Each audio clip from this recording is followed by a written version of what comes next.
Hey, y'all, welcome back to another episode of All American Wing Shooting Podcast. I am so thrilled today to introduce to the wing shooting world my favorite clay shooter, Miss Madison Sharpe. Well, it's so good to be here and to finally get to talk to you. I know we've been trying this for quite a while, so it feels like it's working out now.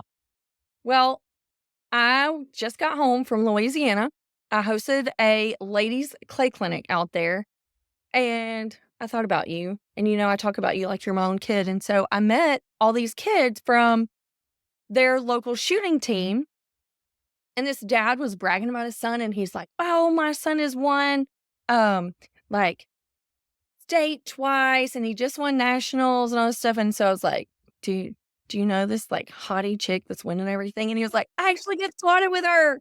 And it was so funny because I've been out of the clay game for a while, and, um, I've just enjoyed getting back in it and seeing these kids, and it's amazing to see what the youth that's your age and younger are accomplishing. Yeah, so we have a team that out here that I volunteer and coach on, and the kids are awesome. Like, I just love working with them. And, if I ever, my ultimate dream is to have my own gun club. And if I ever do get to do that, I want a youth team.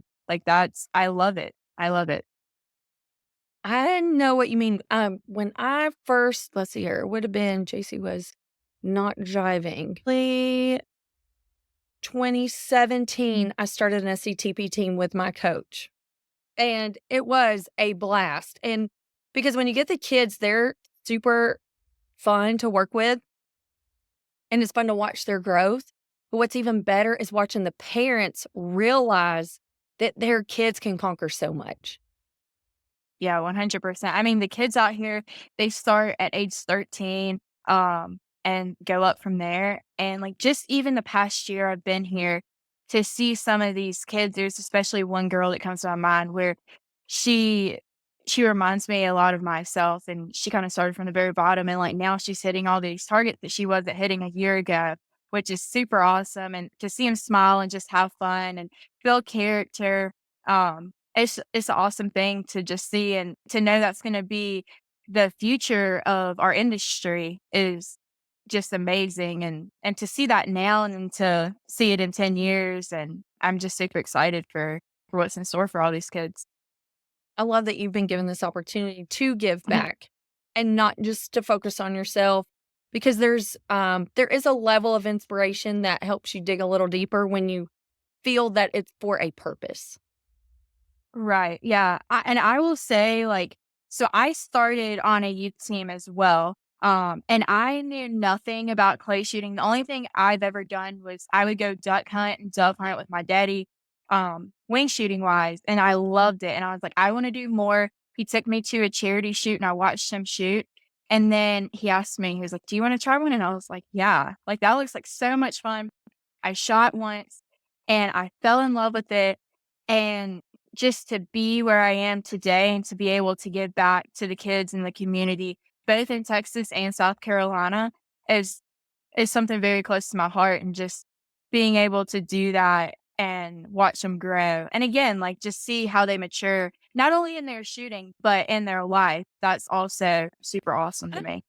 Girl, that is my favorite topic. So I talk about this all the time because we, of course, got into the shooting world at different stages of life. And I would give anything. I had been given a shotgun as a young kid instead of put on a ball team, because I know for a fact that my life and the decisions that I would have made as a young adult would have been very different because of how shooting is coached and how that changes the mentality and the outlook and the mental management of just decision making. And it's so hard to explain that to people.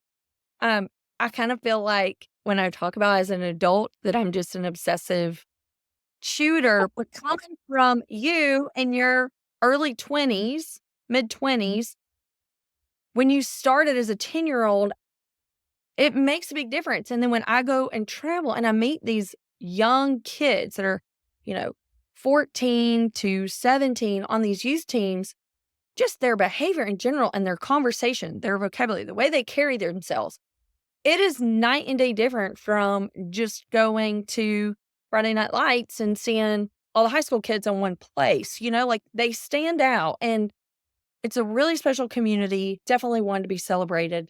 So I want to hear about this mental management aspect of yours because even though we talk consistently, we've never been able to dive deep into that. And when I started my lessons, I didn't know that was a part of it. It ended up being something that was presented to me through shooting. And then it was like a year later, I realized, wow, like I've actually been put through a mental management program. It's actually a thing, the Laney Bassam thing. I think he's actually in Texas. Um, He is, yep.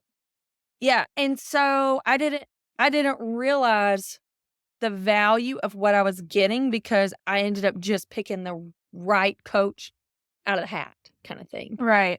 So I Yeah. wanna know, like, when did you start yours? How was it introduced to you? How much did you focus on the mental management? And, like, what values are you seeing in the game and in life? Yeah, so like I said, I've been shooting for 12 years competitively. I started with a youth team, and like at the time I had no clue what any aspect of shooting was besides you load the gun, you call pull, and you shoot at the target flying through there. So like there wasn't a mental part for me. I can say my very first tournament I went to, my daddy had to listen to me cry for 3 hours on the way home because I thought I shot so bad.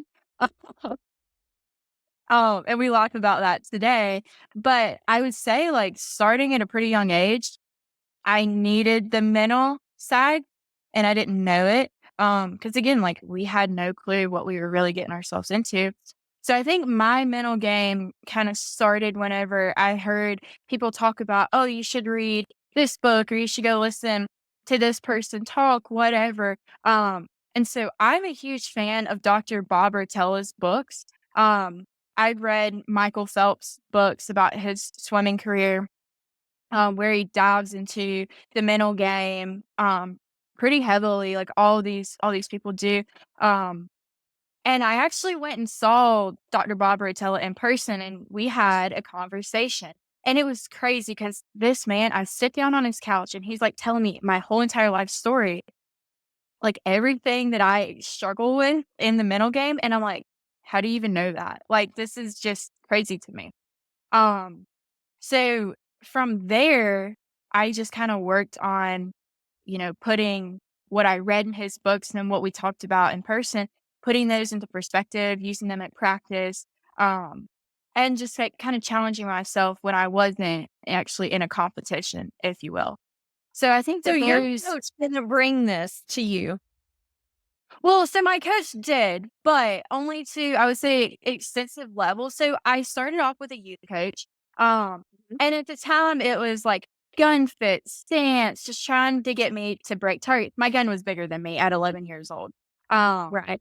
and then he took me to the next level. And then it got to a point where I kind of just, flattened off with my shooting. I needed someone a little more advanced than him. And so I started to Love that go you say see. that because that's a great point for people that are interested in this for themselves or to get their kids into it. Um, it's okay if you end up outgrowing certain situations and need to move on. It's actually kind of normal, Right, yeah. depending on yeah, what you're doing. That's a great point. So, then I started to go see a professional coach, Wendell Cherry. He helped me tremendously. Like, he took my shooting to the next level. Um, and then he started telling me about Lanny, and I think he was actually the one who also mentioned Bob Rotella. And so I started reading all these books, and I was like, okay, great. And I also attended a camp. I think I went 2 or 3 times. It was called Champs Camp. They don't do it anymore. But so David Like Radulovich, David chance camp. That Radulovich, sounds like I want to go. yes. Um, David Radulovich, Tony Monzingo, and Matt Fisher at the time, um, they all came together and put together this camp, and they actually came to my home gun club. So when they came, it was awesome because they were 10 minutes down the road from my house. I got to attend this camp, and we talked about like everything from the mental aspect, technique, like what's your pre-shot routine, post-shot routine, all these things, like what are you eating, how are you eating, staying hydrated. They actually gave us a whole binder of stuff. And I remember I just talked about this on another podcast recently. The mental side of it, when I was younger, say 14 or 15, I thought that I knew what a good pre-shot routine was. And so they actually made us write out our pre-shot routine on a piece of paper and we turned it into them and they read through them. And I got my paper back and I had a C minus on my paper. And I'm like, Okay, tell me what? what that looks like because people listening may not have any idea what a pre-shot routine is. Okay. So for me at the time, I thought it was okay. A pre-shot routine is once you step in the station, all the way from the time you step into the station until you walk out of the station. That's not what, yes, it's part of your pre-shot routine. But if you really dive in to know what that looks like, you're going to find out there's a whole lot more. So, like for me, my pre-shot routine is like I'm staying hydrated. I'm drinking lots and lots of water weeks in advance to get hydrated. Oh, yeah. I'm eating correctly, making sure I'm fueling my body, getting enough of sleep, coming up with a practice regimen that I'm going to go out and I'm going to go shoot, X amount of targets today. Maybe I might not get to practice tomorrow, but, say on Friday, we're going to go and shoot, So however my many more routine boxes. was if I didn't get to shoot, I still had to sit in the chair, shoot them in my mind. Like I still had to shoot those stations Yeah. in my mind. Yes. Yeah. So, like, a lot of my routine now, and I talk about this, it really hits hard for me when I think about how I won my national championship last October. So, I had practiced really heavy up until about a week and a half before we left. And I was like, I just need a break. I had been mentally preparing myself and visualizing what that would look like weeks before nationals. And so when I took that little bit of break, I was literally anytime. I could be driving, I could be sitting at home, I could be out working, and I'm sitting here just constantly thinking, okay, how am I going to prepare myself for this? I'm doing all that now, not 2 minutes before I step into the box to pull the trigger. Yep. Like it's just not going to cut it in what we do. And so, like now, that's part of my pre-shot routine is visualization. I do a ton of that. And just mentally getting my mindset ready and having the confidence and just preparing myself the best way that I possibly can. Because it's not about can I shoot a shotgun? The answer is yes, but can I mentally beat my competitors that day? Yeah. And I got to the point too where I never even worried about anybody else. It's like I know what my potential is. I know what I've practiced for. And how do I make sure that I have reached those goals? So at the end of the day, no matter what the scores were, it never affected how I felt on the rank. It was always on my own performance. So I ended up when I transitioned from clays into the dog world was like, okay, then I had to take the dog into consideration, and that was so helpful for me because when you're running a dog too, like it's got a mind of its own, and then they were all, of course, in different levels of training. So that way you never felt like you got beat.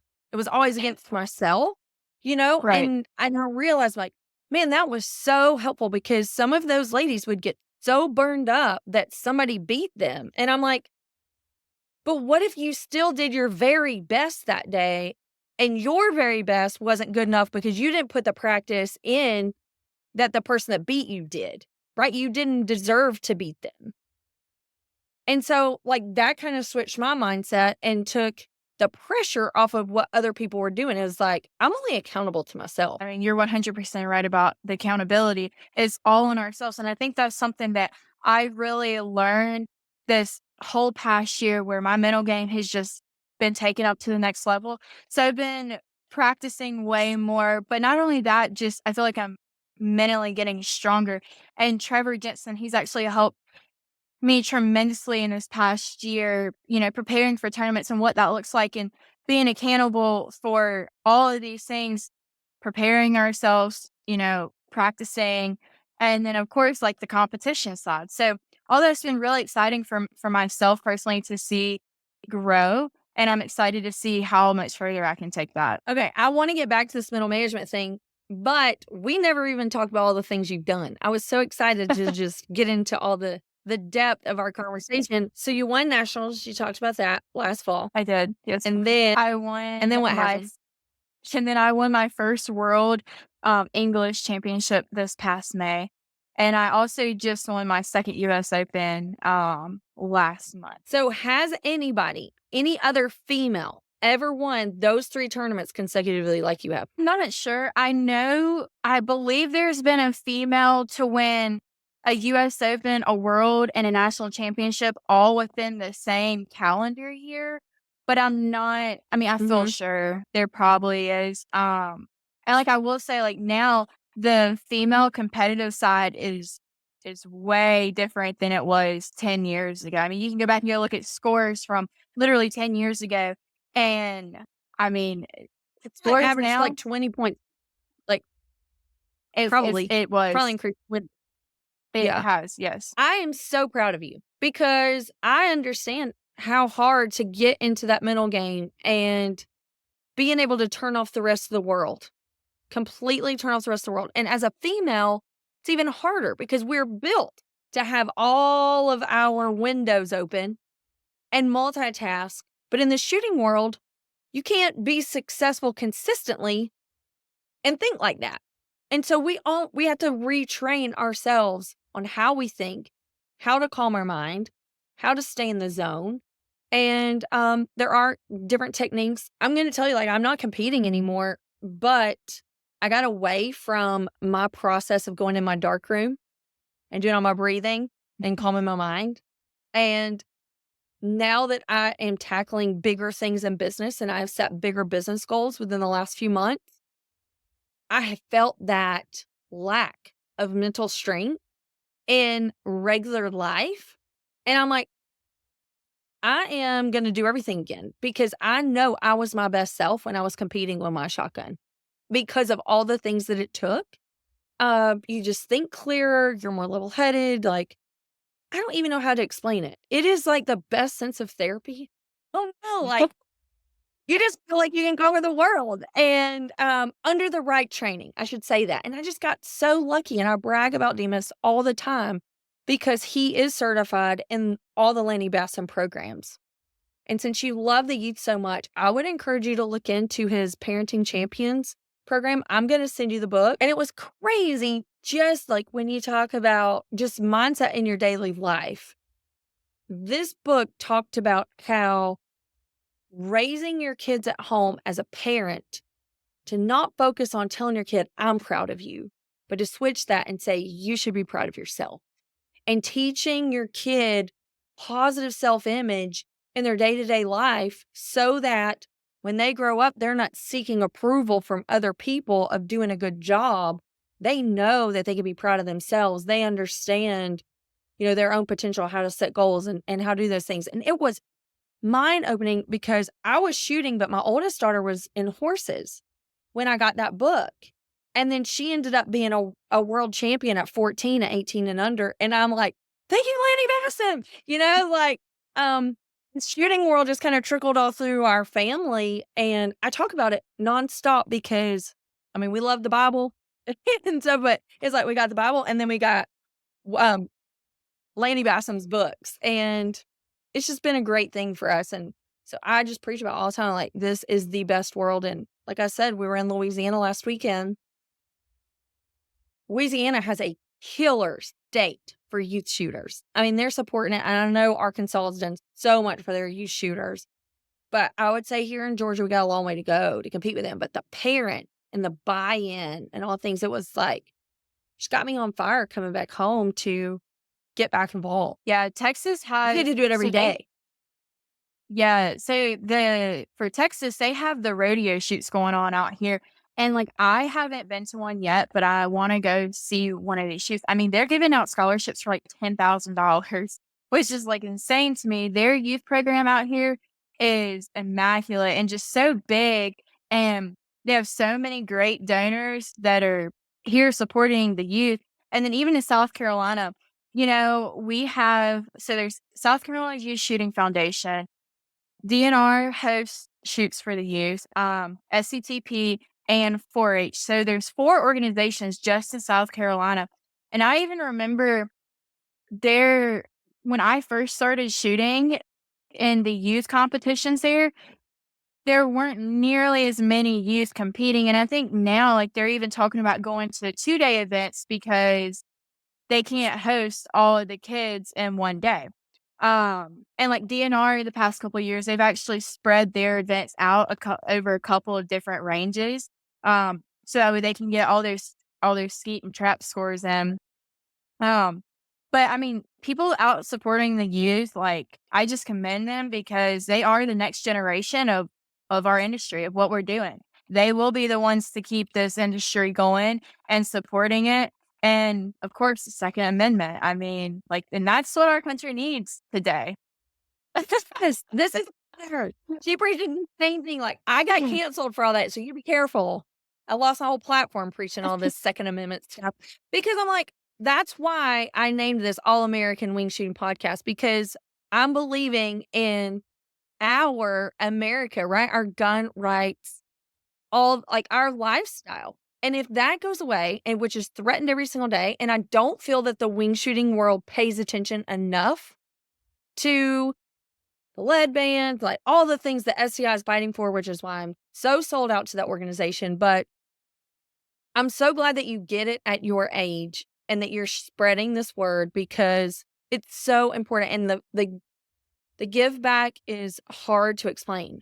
But we've talked about this, and I sent you a soapbox. It's so funny watching me start sending you messages that I get from Demas. And still to this day, like almost every single day, my coach is still sending me the mental management coaching thought process, asking me questions, making me figure out hard things on my own. And I started doing that to you. And it was so funny. It's like, she knows all this and I'm going to tell her anyways. But he was, I forgot what I was going to tell you about him. Anyways, it is something that never goes away. And once you get addicted to the process of how this works in your life, it just continues. Like having that next generation, what do you say? Like I just went and did this ladies clinic. They were all mom age ladies. And I'm finding it hard to get women really committed. They want to come and they want to have fun, but they're not learning enough to be independent and they don't understand the value of it. But they're all about having a good time. And I want to offer them that. But at the same time, it's like, I'm not always going to be there to hold your hand. I want to teach you what I know so that you can take this and go make it your own. Like, keep this spread. I agree. So I actually had a lady, I don't know, probably 2 weeks ago, and she came out to me and she took a lesson from me. And she's like, I just want to be better at dove hunting. Like, I enjoy being outside and I love dove season because I get to go hang around with my family at the ranch. And it's something that my husband loves to do. And he's tried to teach me, but I just can't get it from him. And I said, okay. So, and I asked her, I was like, how serious do you want to be with this? And the reason I asked her was because she was shooting right-handed and was left eye dominant. So I made a suggestion to her of like, hey, quick fix is going to be, we're just going to close your left eye. But long term, like if Yep. y'all are going to come out here and shoot clays and you're going to go dove hunt, however many days of the season, and like you want to really get into wing shooting, my suggestion is going to be you need to switch to left-handed because you're left eye dominant, keep both eyes open. And she's like, okay, I want to try that. So we actually tried both ways, because she started off right-handed. We switched her to left-handed, Yeah. and she was like, "Oh my gosh, like I just want to go hunt and I want to come out here and shoot clays with my husband." And like I just fell in love with it. Like I like thank you. And I'm like, this is why I do what I do because I love seeing people get excited and finding interest and just the community that is in the outdoor industry as a whole, not just shooting shotguns, but also the hunting industry. I mean, we relate so much together. And I love working with women, especially the ones who they're like, well, my husband wants me to do this. And then we do it the right way. And then they just get super excited now. Like, I really want to go do this. I don't want to do it because my husband wants me to. I want to go do it because I want to, which I think is a huge difference because Yeah. if you don't want it, you're not gonna enjoy it. I know because it is hard. It is hard to get started.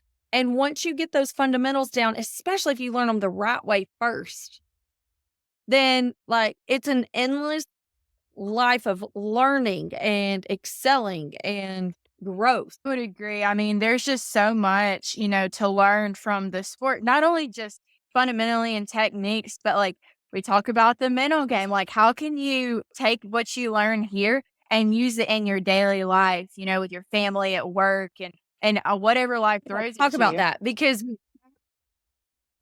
that was where I was going with Bemis, and then I forgot. It is hard to tell people, like, okay, this is my story, right? I went through a really nasty divorce. I'd been this horse mom. We traveled the country doing horses. I'd got a bird dog, picked up a shotgun, was horrible, got a coach. Like you said, I showed up and I was like, I love this. I went from my first lesson to within like 2 weeks, I started shooting like 4, 5, 6 days a week. And I did that for 2.5 years. I was addicted because not just because it was fun, but because I loved that personal growth of me finding myself. So I always say when I picked up a shotgun, I got a life. I would agree. And so I I think know you're that going to like that. Yeah, I mean, I would agree. Like, I just think that there's so many like life lessons that you can learn just from picking up a shotgun. It's not always about the winning and the shooting and the competing part, but it's like, hey, who can I bring to the range and enjoy my time with? And what can I learn to take back home and use in my everyday life at work with my kids, with my husband, for the females. And then for the males, like with my wife, like what can we go do? And I think it's a great, couple sport. I also think sometimes it's where they bang heads against the wall from each other because they don't always agree. And a lot of times it's the husband trying to tell the wife something and she's not picking it up or she's not wanting to listen to him. Which I see a lot of, and like there's nothing wrong with that. I can say that growing up in the youth shooting um sports that my dad wanted to coach me. And did my dad help me? Yes. Was my dad correct most of the time? Yes. But did I want to listen to him and take advice from him? Absolutely not. And so we did butt heads together. But now, like everything, like we've learned how to balance each other out and not him always being right, and then I get frustrated because I can't do what, I'm trying to be told. And so that was me 10 years ago. And so looking back now, it's like, oh, I can help you with not feeling that frustration. And here, like, even if you're out here being frustrated with your spouse trying to shoot, like learn how not to be frustrated with them and enjoy your time. So I think there's just so many life lessons you can pick up, like mentally, physically, all those things to be able to use outside of the Thing of club. knowing you know that you can do hard things when you set these goals because it doesn't happen at once. So, especially in the wing shooting world, but I know in the clay world too, it's like you conquer one thing, you've mastered that, and then you add that next level, and then all of a sudden that thing you mastered falls apart while you're working on that thing. And then all of a sudden one day it's like a light bulb comes on and then it all comes together and it's a roller coaster of successes, right? Lessons learned. And um it overlays with life because that's what life is, right? I always tell my oldest daughter, I'm like, "You're never gonna arrive." She's one of those that's like, "I gotta set a goal and I gotta have a clear path." I'm like, "Life don't work like that. You're never gonna arrive. You've got to enjoy the journey." And that's really what I learned about the shotgun world that it almost like made life okay. It was the thing that was the example that I knew it was gonna work out. And so, um, I just loved that. Yeah, I guess for me And too, I've I learned all almost those find tools. it sorry, I think I might be lagging a little bit. No, Um, but I think for it's me, okay. like, It's still I good. I think for me, it's almost like a therapy. For me, if I have a bad day at work or whatever, I can go out and go shoot my shotgun. Like, I can still go have fun. I can make something of the day, It's not always everything, you can use it as therapy, in my opinion. That is true, and the places it'll take you. The places your shotgun will take you. I just love it. I wrote, an article. It was my favorite one, and actually it wasn't even published in the States, it was published in the UK, and it was what the first 90,000 miles taught me. So I bought a truck and I drove it for 90,000 miles and I traded it in, and it was all like the first 2 years of me in this industry, and it was like, man, it was so hard to give that truck up. I was like, I had the most fun of my entire life, during that season of figuring things out, and everything was so exciting. And if I had not picked up a shotgun, like, what would I have done? Like, where would I have been? I don't have a clue. Like, what would your life look like now if you'd not picked up a shotgun at 10 years old, if you'd not done all the hard things? Yeah, so if I'm being honest, I have no clue what I would be doing right now. So I graduated from Clemson last May and I majored in nutrition. That was going to be my backup. I could go to med school off of that. Or I could I could somehow Yeah. relate it and do something in the shooting industry with nutrition. I don't know, but I was I honestly wanted to go into something in the agriculture field because I grew up on a farm. That's what I knew. I love spending time with my dad at the farm, whether it's driving the tractor or, just hanging out. Um, but like that was like always like something so special to my heart. So I guess if I wouldn't have picked up a shotgun, I'd probably be doing something agriculture related because that is what I love. And, aside from shotgunning, I guess that's my How thing. crazy is it?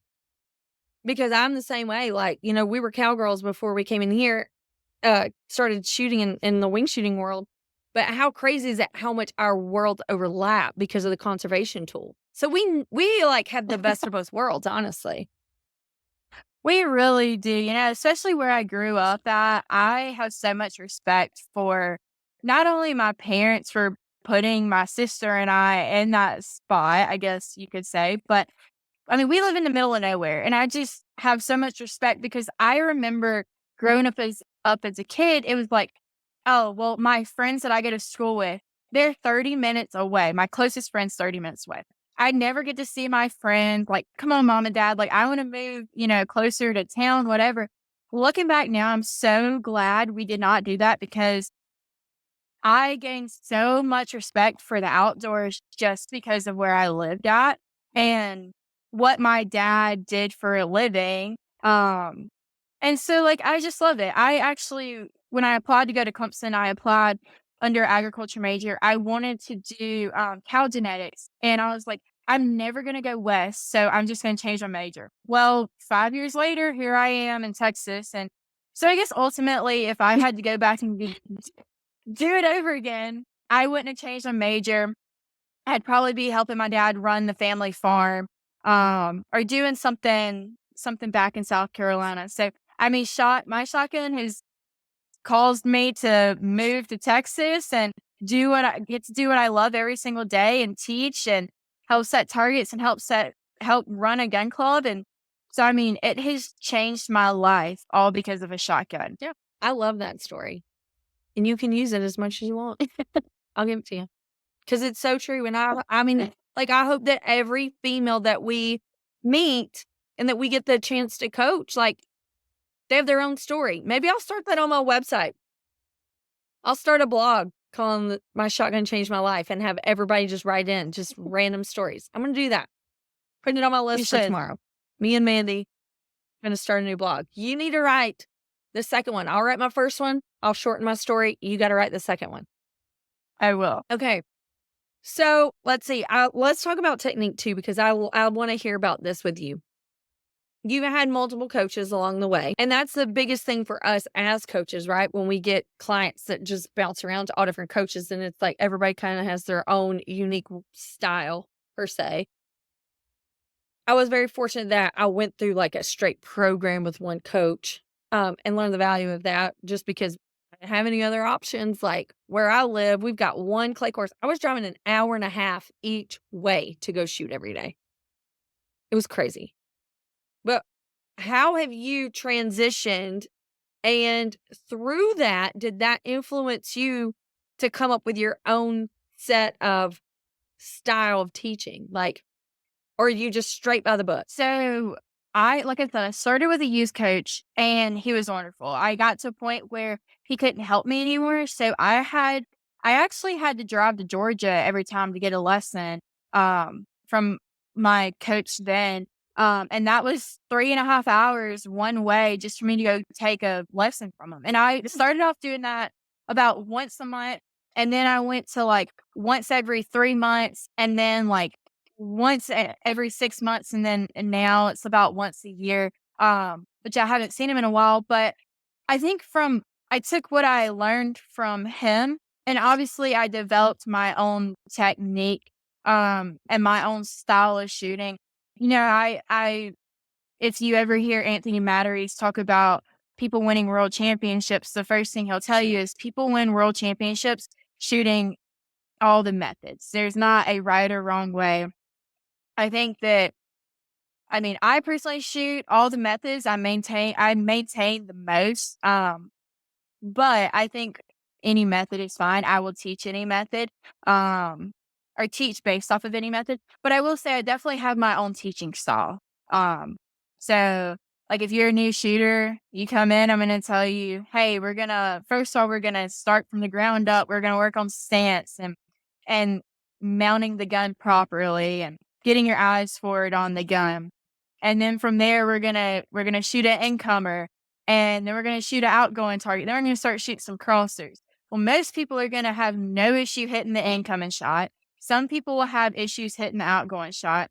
And then there's very few people who just hit the crossers right off the bat if you've never been introduced to a shotgun before. So the people who struggle with the crossers, we're gonna start talking about this thing called connection. So like I have like this whole like almost, like, down to science of, like, how I teach, and so it's almost just, like, a process that I like to go through with everybody new, and then, of course, like, if you're somebody that's been coming to me for a while, like, you know how I teach, and we're just gonna work off of those things to get better. We may pick out one specific thing or topic we're gonna talk about and work on today. We're gonna do that, and then I've personally I think it's helped my shooting tremendously because I'm able to sit here and tell you about, "Oh, this is how we're gonna do things." And then I'm able to say, "Okay, well, that's what I just told my students, so that's what I need to be doing."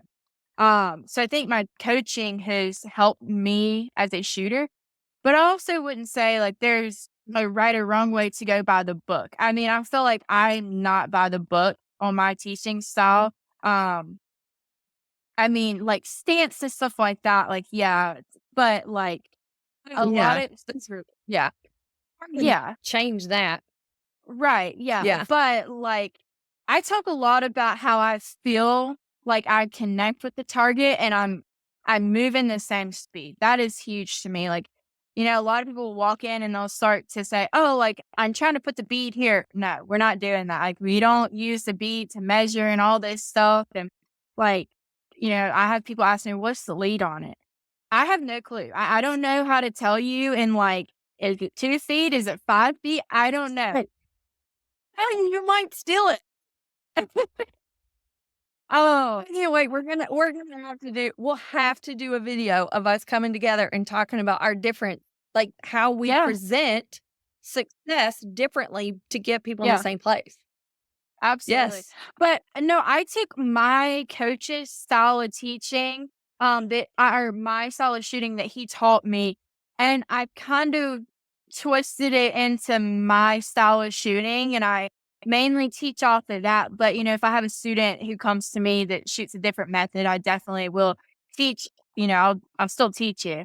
Um, Okay, so so I gotta ask it. So you don't have sight picture of what like, when you come up to your station, you get your mhm. show pair, you don't have a sight picture of where to break each target?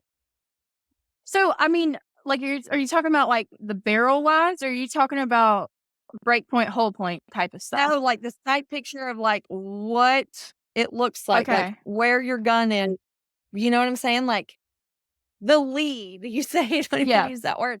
Like, I know the sight picture of what I need to do based on LADS, lines, angles, distance, and speed, which is, like, our program. Yeah, so for me, like, I have I'm an serious, I'm like, idea. how the heck are you breaking all these targets and winning all these titles? I wanna know how this happens. I'm so intrigued. So, okay, so, like, I'm gonna use this as an example. When I won my national championship last October, I had this super fast ripping quarter inch shot coming from my right. My first shot was perfect. I shoot maintain lead for the most part. My first shot was perfect, dead pair. My next pair that I called pull, and I didn't see the target come out of the machine as early as I did the one before. The target was already beating me. So I had to move through the target. I still hit it dead pair. My last target, Third girl, I'm a wing shooter. yeah, and so my last pair, like, same thing, like, so there's not a right or wrong way to break a target. What's important is starting on time with the target and connecting with it. So, like, you asked me if I know, like, "Oh, there's this much gap." Yeah.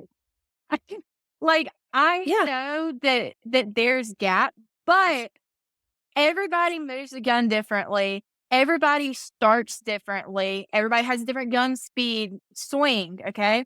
So when you put all those together, what I see might not be what you see. So how I shoot, Right. how I teach off of is basically feel. So like you call pull, we watch the target leave off the machine. As soon as that target leaves, we start drifting. Like meaning we're starting our movement from our lower body, starting the gun movement. When you see the target, and we have this thing called barrel awareness. Don't get me There you wrong. are. I see the There you are. That's me training right there. Y'all see that? so we have this thing called barrel awareness.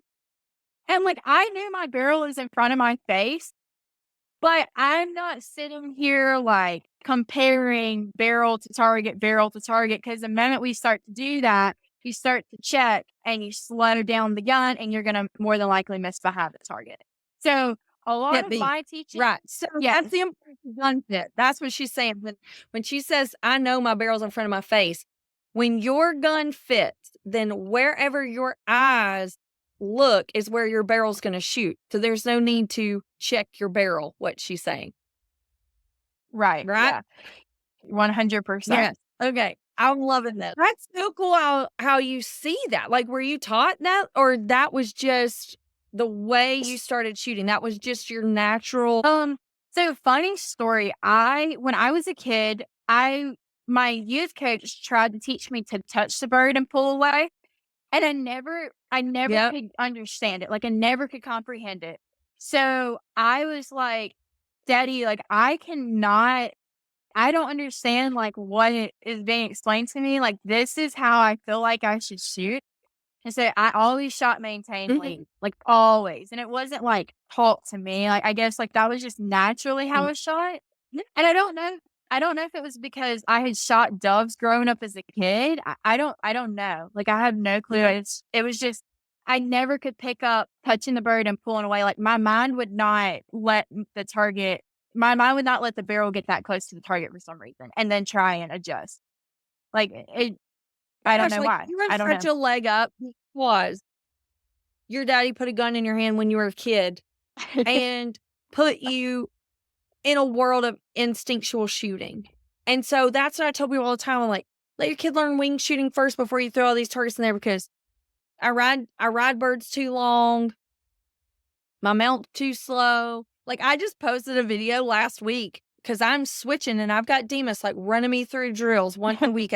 Like I try to do once a week. I need to be there like 3 days a week. I know. Um, about just getting my gun off quicker, and I sent it to Demas yesterday.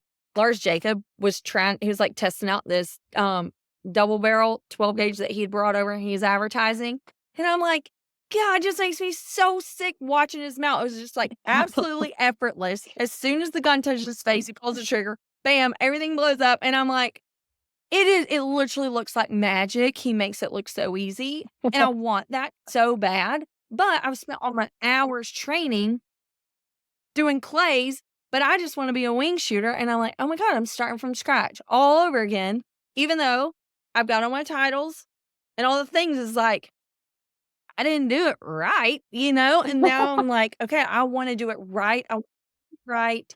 I just have so much respect for the shooting techniques and, the history in our world. Like, I just wanna be a part of it. I think it is so cool. I hope It they're is forcing it to so be here. I don't know about you, but I want you to, oh, this was it. This is where we're going. So I texted you like Demas texted me. And I said to you, because you were the most humble person that's ever walked the face of the planet. When I was winning all my titles in the wing shooting world, running dogs, in the tournament hunting world, I didn't realize that I was doing things that had not been done before by women. And like they were changing the rules and all these things. It was like crazy time. But I didn't know because I felt like I was still learning so much at that moment that I didn't really like walk in a leadership role. And I felt like I was cheating. Now looking back, it's been like 3 years. And looking back, I'm like, man, I wish I talked about what I was doing more. I wish not the fact that I won, but how did I get there? Like the opportunities, things that I learned, the growth, the personal growth of doing that. I wish I had shared that so that I could have opened doors for more women at the time when it was fresh and it was happening. I can talk about it now, but it's like, I'm a has-been, you know?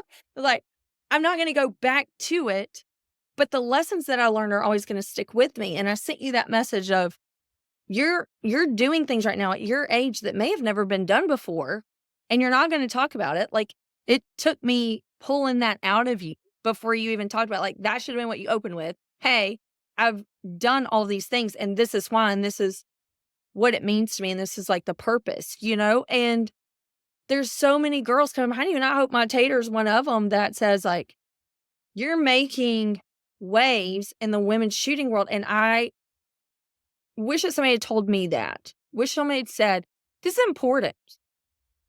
So, that's my thing. Like, I pimp you out all the time, like, "You gotta get Madison Sharpe on your podcast. You gotta talk to her because of the things that you've accomplished. It's hard, you know, and you're opening doors every single day for another young lady, and it's important." Well, thank you. Yeah. So, And like, here she another goes, thing. y'all. She just Rum Wait, can you hear me fine? Am I okay, there we go. Okay.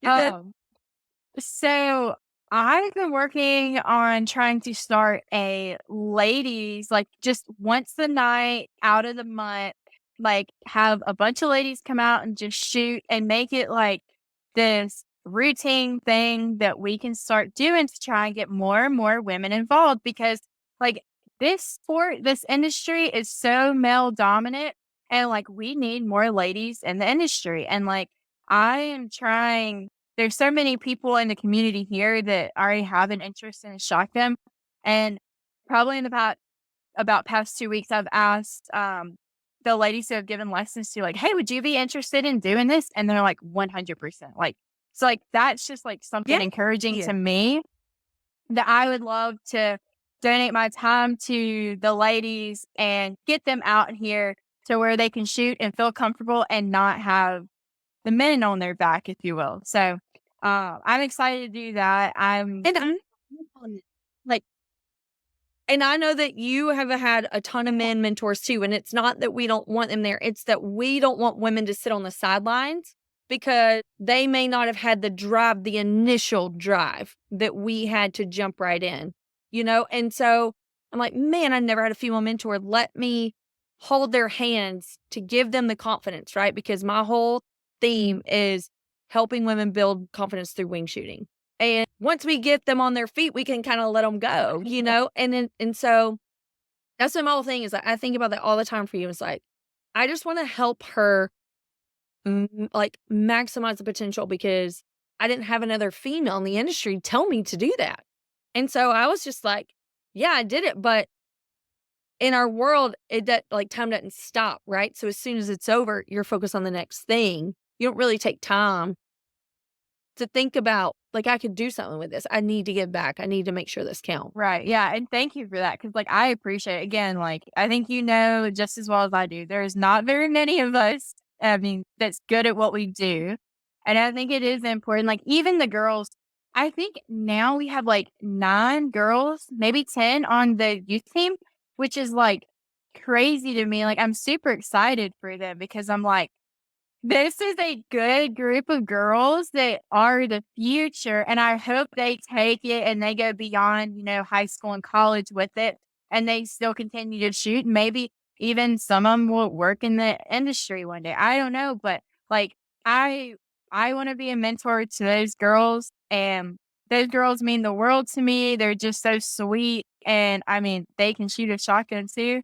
Um and so it's just been super exciting to have that opportunity to mentor young girls in the sport.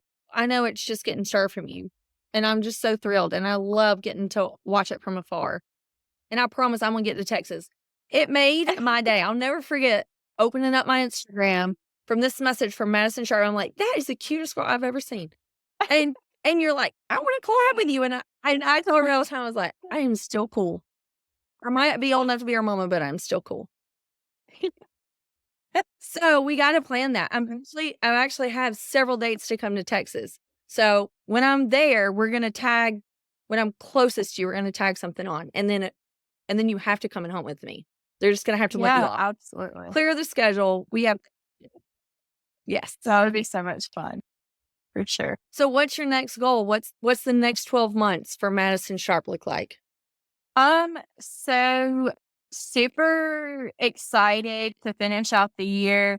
Um, a lot of people don't know this about me. Well, I'd probably say more than what I realized, but after my competition season is over, I put my gun down and I'm ready to go duck hunt. Like that is my ultimate love is duck hunting. So like I am ready for duck season to be here, honestly. I'm ready for it to get cold outside. So yeah, I will say Me this year will too. be I will say this year will be a little different for me. I lost my lab back in April to cancer.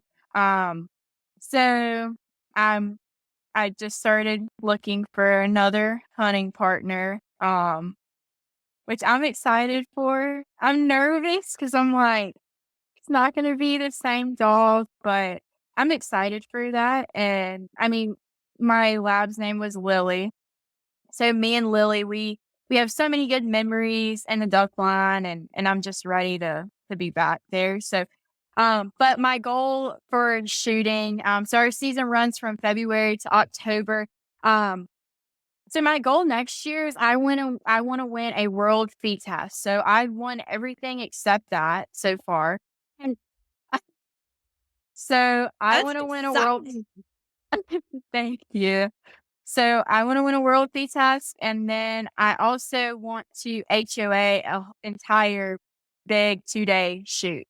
So That means that Madison Sharp is saying she's gonna beat all the boys. I I think hope. okay, so I, of course, listened to your podcast with Robbie. I didn't know you had been on there with on Blood Origins, and I was so excited. Actually, Robbie was just with us in Louisiana last weekend, and I told him that he was, like, bragging all about you. I'm like, "Dude, she has already stacked up more titles since you talked to her." It was so funny. But, I was scrolling and I saw that, and I was like, "Holy smokes, this is so cool that the hunting world is getting more involved in the clay world and those things are overlapping because I felt like when I was in the clay world, clay shooters weren't always hunters, but hunters shot clay. Would agree. So I So think when I was in Louisiana oh, sorry. I don't know why it what's keeps cutting Remington out doing? like that. So Remington told me that they like their production for like dove season, they sell the most amount of shells during dove season, which is like I 100% believe it because like right now at the club, we have so many people just coming out getting ready for dove season. They're like, yeah, we're just practicing for dove season. Like there's some clubs that probably throw I don't even wanna know the number of how many clays just in the month leading up to dove season and through dove season, but more so the month leading up to dove season. I'm pretty sure, that we actually did a dove tune-up out here. So, you come out and shoot the course. Me and Trevor Jensen were What was that? yeah, so me and Trevor Jensen, we were set up on a station. You could come and get free instruction from us if you wanted it. And I'm pretty sure we had over 100 people show up for that event, and it was, like, 2 hours long. Um, so, like, that was super exciting, like, there's so many people who aren't just out here to clay shoot, but they're also hunters that wanna clay shoot. So, like, I love both worlds. Like, if I had it my way, my dream again would be to have a gun club, and I wanna have a duck hunting lodge as well. Like, those are my 2 loves is clay shooting and duck hunting. Like, that's my love. So you may never leave Texas is what you're saying. You kinda got it made there. Tex You get I everything there. I do. I have enjoyed it, but I don't think it's my forever home. I do miss South Carolina. I'm a little too far away from home. So I'm not sure where I'll end up at, but maybe, who knows? South Carolina does not have ducks, They don't. All we have is wood oh, ducks. what we would want. Hey, Yeah, don't be hating on no. the wood duck. I see that Oh, wood girl, duck all the time in Georgia. I'm like I don't hate and on the wood I ducks. love it. Like, how is have you gotten involved in conservation, out there? Like, I'm really involved with DU in Georgia, which is hilarious because everybody's like, "Georgia doesn't have ducks," but we have such a strong Ducks Unlimited community here, and I've been in touch with them a lot lately, so it's got me all fired up for duck season too. Yeah, so I mean, I've gone to the banquets and where I used to work at, back in South Carolina, I worked at Woody's Fawn and Jewelry in Orangeburg. And so like we did a ton of things for different conservation groups. So like DU, CCA, but what I love so much about it is they also give back to the youth in a way, and I think that that's just so cool. Because I remember growing up, like, I remember when I shot my first duck. I was, like, super, super, super excited, and this was when, like, my dad would get, like, the DU magazines in the mail and everything, and, like, just to go through there and, like, see kids If my you don't get them, we're gonna get you signed up. We're gonna get you signed up. If you're not still getting your D, like, oh, so I would see oh, kids. yeah. You know, and I'm like, "Oh, like, my age, like, I'm not the only one," and, like, I will say something, there are so many times where I would go hunt and I was the only female out there, and I was like, "Well, I guess I'm just gonna be different than all the other ones." Uh, but to see, like, DU and all these other conservations, like, involve the women in it, like, I loved it, and all these businesses and brands and companies like to see that as well and to support DU and just all the other conservation. Like I'm all for it. I think we have to have it if we want to be duck hunters. I think we got to have it. Oh my gosh, I don't know if the world can handle 2 of us with our same soapboxes.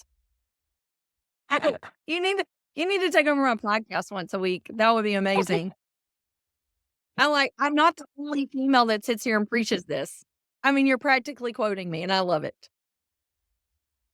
I don't know, we're so fortunate to have these situations, and, I try to tell the women all the time, it's like, if you have to go with the guys, go. They're so knowledgeable. I mean, okay, there was a couple ladies came to my clinic with the wrong gun that her husband sent 'em, but we straightened it out. It's all good.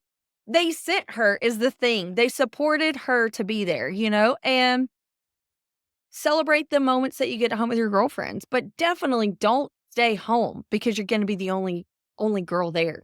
I'm with you. I've been the only girl for so long, and I was like, "I don't even care. I'm gonna show up with my own truck of dogs, and I'm gonna have a good time, and if I'm terrible, then they're gonna tell me, and I'm gonna fix it." It's not the end of the world if I make a mistake. Yeah. So I even remember, and I think this is a pretty interesting story that I think you would appreciate. So my dad took me duck hunting in Arkansas for the first time when I was 5 years old. I was 5. I mean, I weighed, I don't know, 40 pounds, however much a 5-year-old weighs, whatever. But I was super small. And I remember that my dad told me this years later. Of course, he didn't dare tell me when I was that age because, like, it would have hurt a little 5-year-old girl's feelings. But um, he told me later on in life, he's like, "Yeah, do you know how hard it was for me to find somebody that would let me bring you?" And I'm like, "What do you mean?" And he said, I had called around and now, funny enough, they are family friends of ours, and we go hunt with them every year. Um, but nobody wanted my dad to bring a 5-year-old little girl to duck hunt with him. He got responses of, "No, I'm not a Mm. babysitter. No, she can't come. This is a all male, whatever." I mean, just different answers like that. And I'm like, I'm so glad we did not go with those people because that's not the people I wanna hunt with. Like, I'm all for, like, hunting with the guys, like, that's all I've done my whole entire life. Like, I have 2 friends of mine that are females that I've hunted with, and where it's not all guys in the blind. But, like, and I'm not a feminist when I say all this and, whatever. I'm for women being in the outdoor, but I'm not gonna go, "Yeah, Have fun, people. yes." And but my point to saying all this is my dad wanted to take his 5-year-old daughter to Arkansas, and my dad would pay the money for me to be a hunter for the day, whatever. And we ended up meeting these people. They took us, I sat on the guide's lap and was picking frogs out of the pit blind, playing with frogs. And my dad's like, thank you for just bringing her because nobody wanted me to bring her, which is like super special to me that my dad, fought to find somebody who would let him bring his 5-year-old daughter to come and sit in a duck blind. And I swear, because he did that, that's why I'm doing what I do today. And that's why I have a love for the outdoors and I want to be in the industry and I want to be the best shotgun shooter in the world. And so I owe it to my dad. I love that. So all the dads, take your daughters. And if there are men that don't want the daughters, then tell Madison she'll get after them. I will fight for them. Yes. I love that. I've been so fortunate. I've told this on here so many times, but since you're talking about first timers, I was the upland hunter, the quail hunter when JC was like 14, 12. No, she's probably like 13 ish. And she was like, I don't want to be like you. I want to be a duck hunter. I'm like, well, good luck, kid. Like, I'm not a duck hunter and I don't hang out with them. It's not that I just don't know them. That's not my circle right now. And I was doing a lot with QFPF, all the things. So I was in Birmingham at a gun store, like trunk show. And I met Kim and BC Rogers with Brandon Ivy.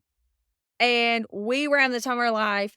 I met her, like, we were instantly BFFs. Still to this day, it is all on when Kim and I get together. I adore her. And JC wasn't with me at that time, but I ended up getting her one of their blind bags and had her initials stamped on it, which was like a huge Christmas present. I mean, Ren and Ivy is like massively like top tier stuff. And she just wanted to be a duck hunter so bad. Okay, this is something she's going to use for the rest of her life. I'm going to get it for her. And Delta Waterfowl was there. And they heard me telling Kim that's why I was going to get this bag. It was like, this was a bag. I was like, I don't know anything, but I love these people. They've embraced me. We're going to figure this out. We're going to get her in a duck blind. Delta Waterfowl put a hunt together for JC. They said, get this over Christmas. We're going to go like in the next 2 weeks. And all the ladies that worked in the store that had never been, they went too. And Oh, we that's had like awesome. a girl duck hunt. And it was amazing. And so you're right. Like, you just have to share what you want with the right people. And it's amazing how kind people are. It doesn't mean that you're not going to run into the exception, right? But the majority of people are so wonderful and so willing to help, especially now because of stories like that. Like you sharing that story, it's going to make people think twice again before they be like, no, this is the way it's always been.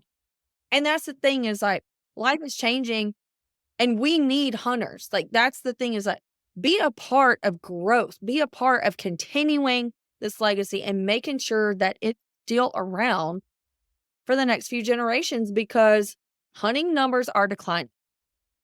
And even within our industry, there's such a battle of, like you're saying, like, we just kind of want it to be the way that it's always been, but it's killing it. Like, we're killing ourselves from the inside out.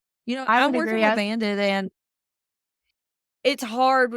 I'm having these conversations with him now and we want to do more together, but holy smokes, I've got to go recruit all kinds of women so that we can have the options that we want for attire because not one company can fill our closet for an entire season. Not one company can do that because there's not enough of us.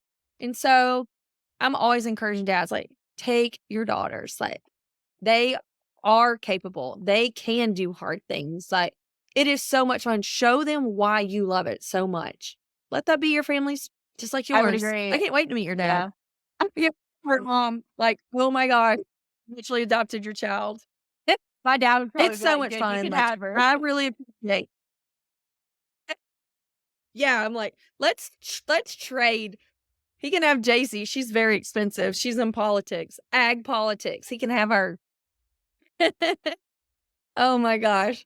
It's so funny. And, that's another thing too, talking about trading kids. In this world, it takes a village to raise a kid, right? And I talk about it all the time, like, the hunting industry has been so good to my girls. My girls have had amazing opportunities, not necessarily because of what I've offered them, but because we committed to this industry and the world is so. Yeah, I will say, like, even the kids, like, out here, the parents, I mean, today, so and so's mom is picking up 4 of them and bringing them out here to come practice, and then next week, they'll rotate parents, and I'm just like, "This is so great." Like, all the kids are able to come out here and shoot, outside of the team practice because these parents are able to help each other out, get the kids out here.